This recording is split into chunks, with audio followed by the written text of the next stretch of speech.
Hello दोस्तों, आपका हमारे यूट्यूब चैनल में स्वागत है। तो आज हम प्रकाश का अपवर्तन के बारे में पढ़ेंगे। तो जब भी प्रकाशीय किरण किसी एक पारदर्शी माध्यम से दूसरे पारदर्शी माध्यम में प्रवेश करती है तो अपने अपने मार्ग से विचलित हो जाती है। तो इस घटना को हम प्रकाश का अपवर्तन कहते हैं। पारदर्शी माध्यम यानी जिसके दोनों तरफ हम देख सकते हैं, जिसके आर पार हम देख सकते हैं, उसे हम पारदर्शी माध्यम कहते हैं। तो यहाँ पे हमने व्हाइट बोर्ड पर हमने दो चित्र बनाए हैं। एक में देख रहे हैं कि जो आपतित किरण है वायु से कांच वाले माध्यम में प्रवेश कर रही है, और दूसरे में क्या है कि जो कांच से वायु में प्रवेश कर रही है। तो अब मान लीजिए कि जब कोई प्रकाश किरण वायु से कांच में प्रवेश करती है तो क्या होता है कि अवलंब की ओर झुक जाती है। हम देख रहे हैं चित्र में, जैसा कि जब कोई आपतित किरण यहाँ पे दिख रही है, आपतित किरण जब वायु वाले माध्यम से कांच वाले माध्यम में प्रवेश करती है तो अपने मार्ग से विचलित हो जाती है और अवलंब की ओर झुक जाती है। तो इस स्थिति में जो होता है, जो आपतन कोण होता है अपवर्तन कोण की अपेक्षा अधिक होता है। यानी आपतन कोण क्या होगा, इसमें जो हमारा आपतन कोण होगा वो अपवर्तन कोण की अपेक्षा अधिक होगा, यानी बड़ा होगा। यहाँ पे क्या है कि जो हमारा वायु है, तो इस वायु की क्या होती है, डेंसिटी कम होती है। जो वायु प्रकाश के लिए जब वायु प्रकाश गमन करता है तो मतलब उसकी क्या उसकी स्पीड जो फास्ट होती है।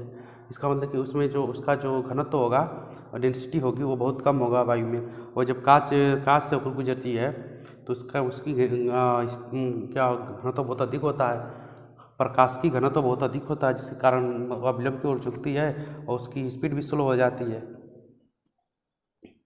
अब दूसरे चित्र में देखते हैं कि इसमें क्या है कि जब इसमें यह है कि कांच से वायु में प्रवेश कर रही है, तो हमारा जो ऊपर वाला भाग है कांच वाला माध्यम है, नीचे वायु का माध्यम है।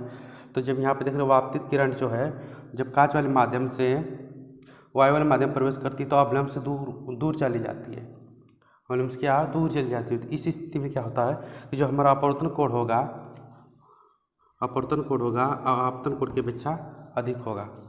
तो जो हमारा कांच वाला माध्यम होगा इसको हम सघन माध्यम कहेंगे, क्योंकि इसका जो डेंसिटी है ऑप्टिकल डेंसिटी यानी जिसको हम प्रकाश की घनत्व बोलते हैं, इसकी अधिक है। और वायु की जो है ऑप्टिकल डेंसिटी कम है, यानी इसका प्रकाशिक घनत्व बहुत कम है।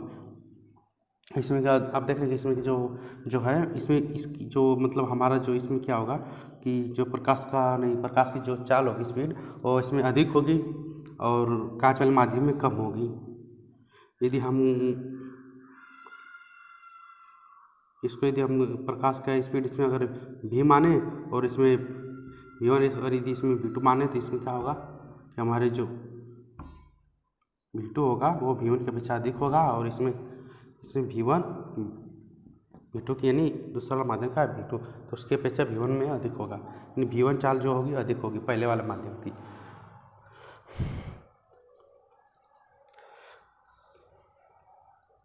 तो इसमें क्या होता है कि जब प्रकाश से किरण एक माध्यम से दूसरे माध्यम पर प्रवेश करती है तो साथ में मतलब वेग पर प्रभाव पड़ता है और साथ में भी उसके तरंगदैर्ध्य भी प्रभाव पड़ता है, जबकि उसकी आवृत्ति जो उसकी आवृत्ति होती है वो सेम होती है। अपवर्तन के दो नियम होते हैं। पहला नियम ये होता है कि आपतित किरण अपवर्तन किरण और जिस बिंदु से अविलंब को हम लेते हैं लंबवत, जिस बिंदु पर विलंब होकर जाता है, जिस बिंदु से अविलंब होकर जाता है, तो उस बिंदु पर जब अविलंब लेते हैं तो उसको हम आपतन बिंदु बोलते हैं। तो आपतन बिंदु जो है हमारा ये है, ये हमारा आपतन बिंदु है। हमारा ये जो इस पॉइंट को हम आपतन बिंदु बोलते हैं, इस पॉइंट को हम आपतन बिंदु बोलते हैं। तो क्या होता है कि इसमें जो आपतित किरण और अपवर्तित किरण तथा आपतन बिंदु पर अभिलंब जो होता है ये एक ही तल में होते हैं। तीनों क्या होते हैं, एक ही तल में होते हैं। आपतित किरण,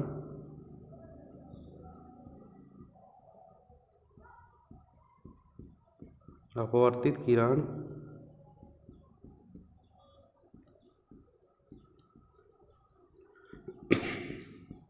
आपतन बिंदु पर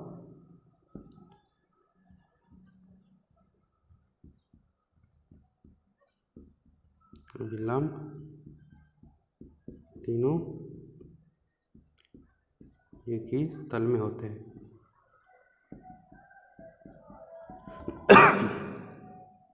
तल में होते हैं, यह हमारा पहला नियम होगा। और दूसरा नियम ये कहता है, दूसरा नियम हमारा ये है कि जो हमारा आपतन कोण की जो ज्या और अपवर्तन कोण की जो ज्या होती है उसका जो अनुपात होता है एक निश्चित तरंगदैर्ध्य के लिए नियत रहता है। मतलब कहने का मतलब ये है कि जो आपतित किरण और जो आपतन कोण है और अपवर्तन कोण का जो ज्या का अनुपात होता है, आपतन कोण की ज्या तथा अपवर्तन कोण की ज्या का अनुपात एक निश्चित तरंगदैर्ध्य के लिए नियत रहता है, यानी नियतांक होता है, निश्चित रहता है। तो साइन जो आई और साइन आर का जो अनुपात होगा एक क्या होगा, नियतांक होगा।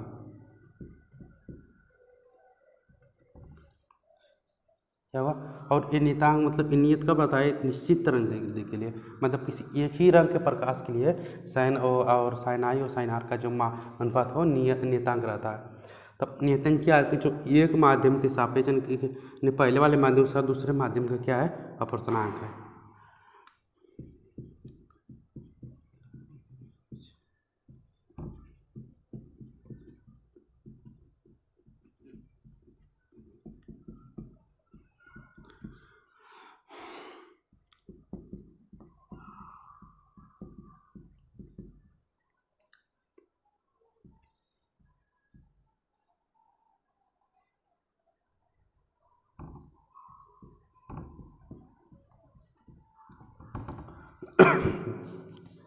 तो मान जो साइन आई और साइन आर का अनुपात एक नियतांक होता है, इसमें मतलब नियतांक का मतलब ये है कि पहले माध्यम के सापेक्ष दूसरे माध्यम को अपवर्तनांक भी कहते हैं। नियतांक, इस नियतांक को पहले माध्यम के सापेक्ष दूसरे माध्यम का क्या कहते हैं, अपवर्तनांक कहते हैं। ये इसको इस तरह भी दर्शाते हैं और पहले वाले के सेट में दर्शाते हैं दूसरे माध्यम का अपवर्तनांक। और यहाँ पे आप देख रहे हैं N2 और N2 जो दूसरे माध्यम का है, यह पहले माध्यम का है। तो हमारा जो अपवर्तनांक क्या होता है, दो माध्यमों के सापेक्ष का गुण होता है, दो माध्यमों के सापेक्ष का गुण होता है। तो आइए हम मतलब अब प्रकाश का अपवर्तन समझ लिए, अब प्रकाश का जो प्रकाश का अपवर्तन समझ लिए, अब अपवर्तनांक समझेंगे। अपवर्तनांक क्या होता है, तो अपवर्तनांक क्या होता है।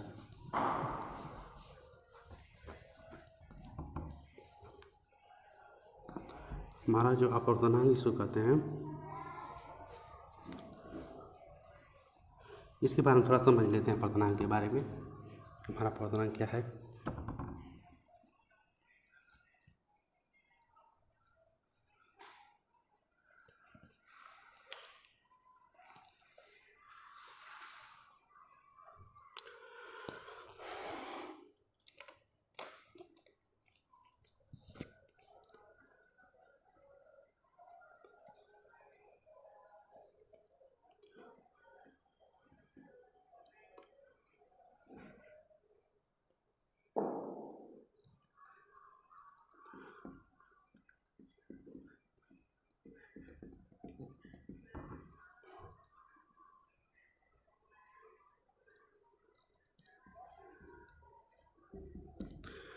अपवर्तनांक क्या है,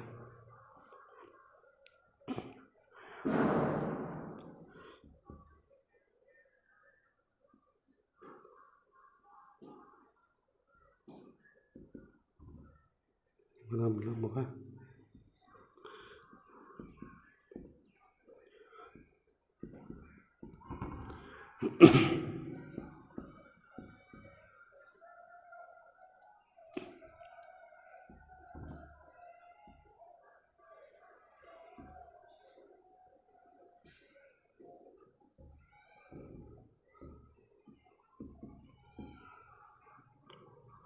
अपवर्तनांक के बारे में समझते हैं। अपवर्तनांक क्या है,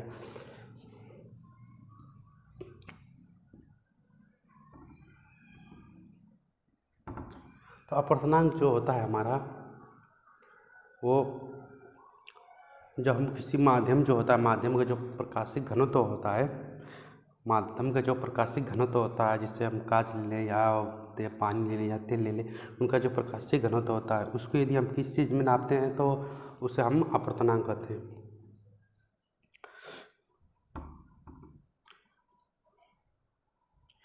तो अपवर्तनांक कहते हैं। तो मान लीजिए पहला वाला माध्यम और हमारा दूसरा माध्यम है। तो पहले वाला माध्यम जो है वायु है, दूसरा वाला माध्यम जो कांच है। तो पहले माध्यम के सापेक्ष दूसरे माध्यम का अपवर्तनांक, जिसे हम ऐसे करके दर्शाते हैं, जिसको इस प्रकार लिखते हैं, पहले माध्यम के सापेक्ष दूसरे माध्यम का अपवर्तनांक यानी N2/N1। अब हम देख रहे हैं कि यदि हम मान लें पहले माध्यम का जो है, अगर दूसरा कांच है, इसका 2 है, n/4 है, तो हम याद रखेंगे कि कभी भी जो हमारा जिसकी डेंसिटी जिस माध्यम का अधिक होती है उसे हम सघन माध्यम कहते हैं, और जिसकी डेंसिटी कम होती है उसे हम विरल माध्यम कहते हैं। इस बात को हम ध्यान रखें। तो हमेशा क्या होता है, सघन माध्यम का जो अपवर्तनांक होता है वो हमेशा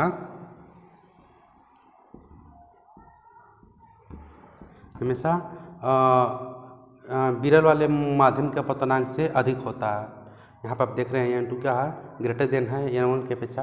तो क्या होता है कि जो हमारा है N2 और वहाँ पे N1 2 है और N1 4 है। तो इस बात का ध्यान रखेंगे कि जो हमारा सघन माध्यम का जो अपवर्तनांक होगा वो पहले मतलब विरल वाले माध्यम के अपेक्षा अधिक होगा। तो आप देख रहे हैं यहाँ पे हमारा 4 होगा और ये 2 होगा, यानी हमारे कितना 4। तो इस स्थिति में क्या है अब यहाँ पर मतलब क्या निकलता है कि ये मतलब कि जो अपवर्तनांक है दो माध्यमों का सापेक्ष का गुण है। यानी अब यहाँ पे मतलब जो दूसरे माध्यम का जो अपवर्तनांक पहले माध्यम के समय पहले माध्यम के मुकाबले हमारा जो दूसरे माध्यम का अपवर्तनांक है कितना गुना है। इसका मतलब ये है कि पहले माध्यम के सापेक्ष दूसरे माध्यम का अपवर्तनांक यानी पहले माध्यम के अपेक्षा यानी पहले माध्यम के मुकाबले दूसरे माध्यम का अपवर्तनांक कितना गुना है। तो अब यहाँ पे देख रहे हैं ये 2 है, ये 4 है, इसका मतलब 2n1, इसके 2 गुना है, पहले माध्यम के अपेक्षा 2 गुना है, यानी ये 2 गुना है। यहाँ पे देख रहे हैं 2 आया, यहाँ पे हमारा जो निकल के आया 2 आया है। तो मतलब अब देख रहे हैं यहाँ 2 है और ये 4 है, तो अब यहाँ पे लिख रहे हैं n2/4। तो अब देख रहे हैं यहाँ 2n1 यानी 2 टाइम्स है, पहले वाले माध्यम का अपवर्तनांक के 2 टाइम्स है, यानी उसके अपेक्षा कितना गुना है हमें पहले माध्यम से दूसरे माध्यम का अपवर्तनांक। मतलब इसका मतलब ये होता है कि पहले माध्यम से दूसरे माध्यम का अपवर्तनांक यानी पहले माध्यम के मुकाबले दूसरे माध्यम का अपवर्तनांक जो कितना गुना है। तब इस स्थिति में क्या होता है, जो हमारे अपतन कोण की जो ज्या होती है साइन ए और साइन आर हमेशा 1 से अधिक होगा, 1 से क्या होगा अधिक होगा। इस कंडीशन में 1 से अधिक कंडीशन यानी जब वायु से यानी विरल माध्यम से जो प्रकाश की किरण किसी सघन माध्यम प्रवेश करती है तो उस स्थिति में क्या होगा कि जो हमारा अपवर्तन कोण अपने कोण की अपेक्षा छोटा होगा और साइन आई और साइन आर का जो अनुपात है वो 1 से अधिक होगा। यहाँ पे देख रहे हैं 2 है यानी 1 से अधिक है।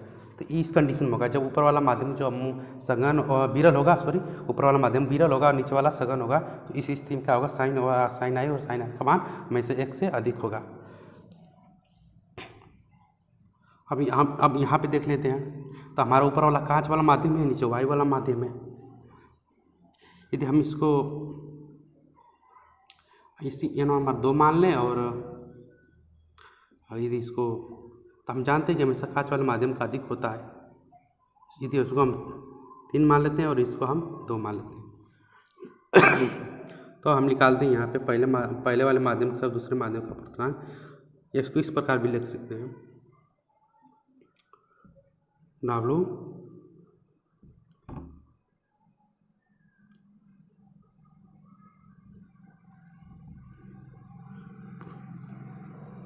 G/A यानी पहले वाले के सापेक्ष दूसरा तक। यहाँ पे क्या है, गिलास के सापेक्ष वायु को निकालना हमें। तो हमारा ये हो जाएगा Na और यहाँ पे हो जाएगा N,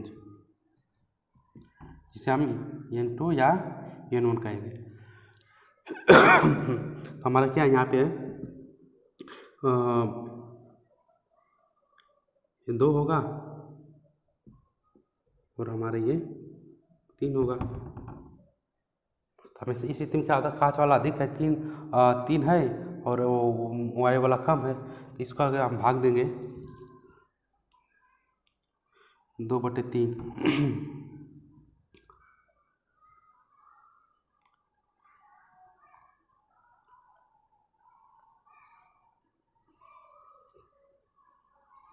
यानी 0 3 6 18 इतना आएगा 0.666, मतलब भाग देने के बाद 0.66 आएगा। तो इस स्थिति में ये हम समझ लेते कि इसमें जो साइन आई और साइन आर का जो अनुपात हमारा होगा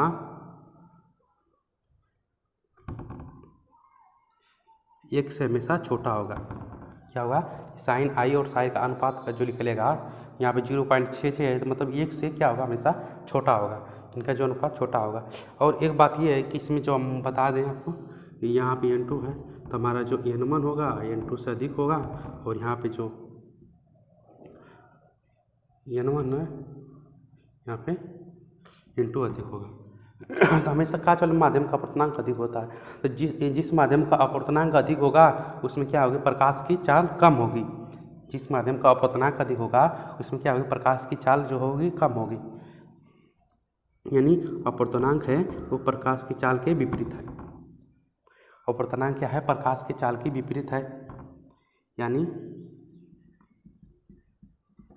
यहाँ पे जो है सी हमारा जो है निर्वात में प्रकाश की चाल है। जहाँ इसको हम, ये हमारा क्या नियतांक है, इसको हम नियतांक बोलते हैं। निर्वात में हमारी प्रकाश की चाल है, यानी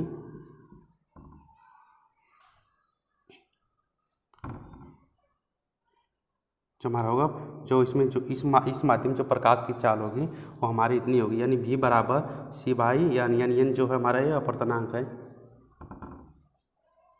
तो इसकी क्या हमारा अपवर्तनांक जो प्रकाश की, यदि प्रकाश की चाल बढ़ेगी तो अपवर्तनांक कम होगा, यदि अपवर्तनांक अधिक है तो प्रकाश की चाल घटेगी।